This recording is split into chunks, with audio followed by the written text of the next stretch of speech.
Okay, so that's how we set up the equipment.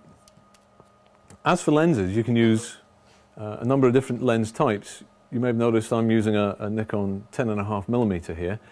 The advantage of using a very wide-angle fisheye type lens is that simply for spherical, it means you can capture that full 360 in less shots than if you used a narrower field of view lens. So for example, with this lens, Sigma have a 10mm, for example, as well. You can take, in this case, 6 shots around, and then all we need to do is we will then drop the unit down to take a shot vertical to fill that gap in the top, and we would then also tilt the unit all the way up and take a shot down as well to fill in that area there. The number of shots that you need to take, vary between lenses. Some people prefer to take 2 rows at 45 degrees, and that's one of the benefits of this particular unit. You can either be in this 90-degree position, or if you want, you can go down and take 6 rows at, 1 row at 45 degree down, and 1 row at 45 degrees up.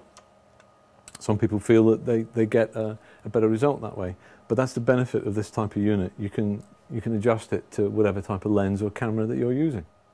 Okay, so one of the things about spherical photography is, what do you do about the area down here? When you take the shot, you have this part of the panoramic head in the view and part of the tripod. So traditionally, what people do is they put a logo over the top, or they take the image in a Photoshop and clone the area out.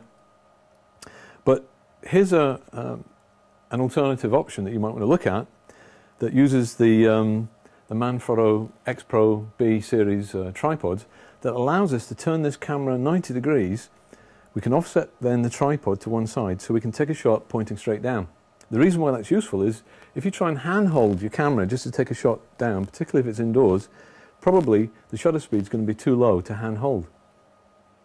And therefore, being able to keep it static on a tripod is what we want to try and achieve. So I'll show you that now. So here's what we can do. We can take the vertical arm off, mount it 90 degrees here, lock it down, and you can see we've now got the camera positioned pointing down over where the tripod was before. So we can take this shot as we did before and add it into our stitching software as the base shot. And so this is a really useful piece of equipment, particularly in low light conditions where you just simply can't hold the camera steady handheld to take that shot down. So I think it's a very useful piece of equipment for your spherical shots where you need to cover that area down below where the tripod was.